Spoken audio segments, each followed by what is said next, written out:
Parlamente įsikūrusioje televizijos studijoje darbuotojams ne tik kūrybiniai sprendimai rūpi, kad tik kamera nesugestų, lempa nepertektų, kur laidos dalyviai pasodinti.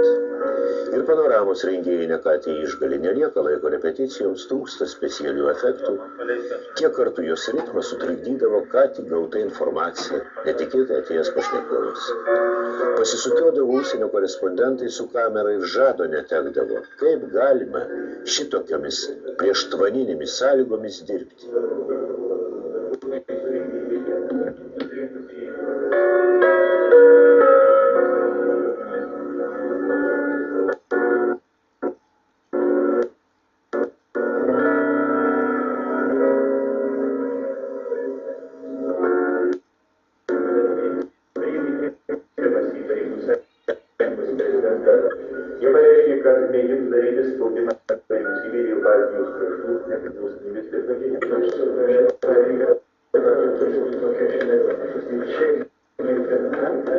Didinant į atvirą konfrontaciją tarp Armijos ir Chorvatijos. Chorvatijos valdžia, kaip žinia, jau atmetė Jugoslavijos valdžios įsakymą išvesti iš nacionalinio parko Chorvatijos miliciją.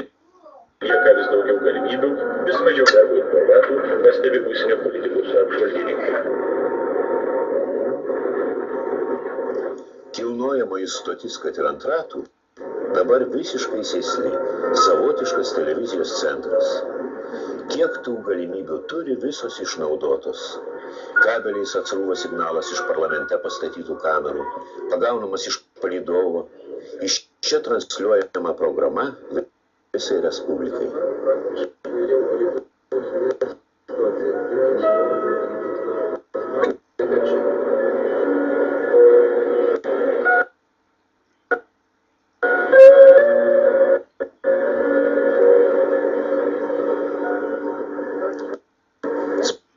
Svarbiausi įvykiai ir skurdas.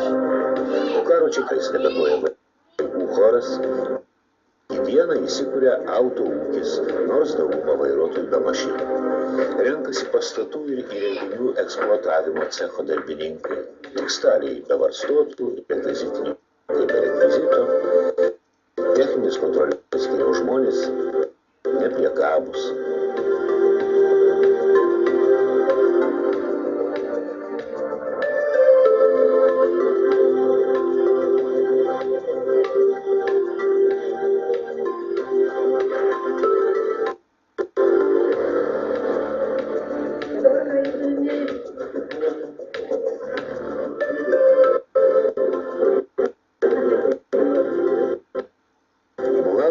Ir ekonomistams kiek lengviau. Bent kelis tau.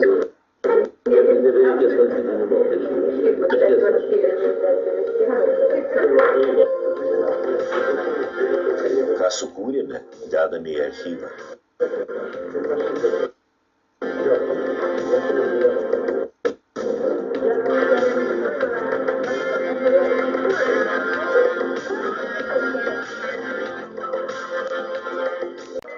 Daug dirbo techninio centro specialistai, vadovaujami vyriausio inžinieriaus Juozo Vilčiausko.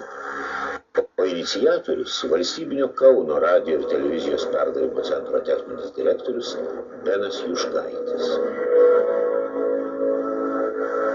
Reikėjo galima greitinės linijos iš Vilniaus į Kauną atstatymo darbus. Buvo numatyta keletas variantų. Vienas iš jų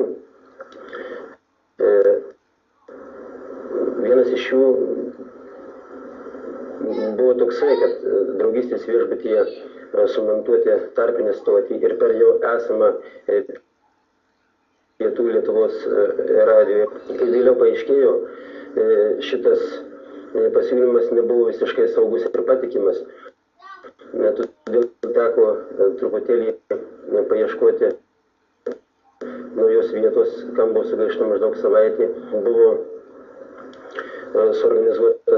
suorganizuota nauja radiorėlinė linija, kurios pagalba ir šiuo laiku yra transliuojama valstybinė renginį Lietuvos. Reikėtų paminėti ir tai, jog apklausos metu esamų techninių priemonių pagalba pavyko sujungti visus Lietuvos pagrindinius miestus, kad apklausos dalyviai, jos rengėjai galėtų išsakyti savo nuomonę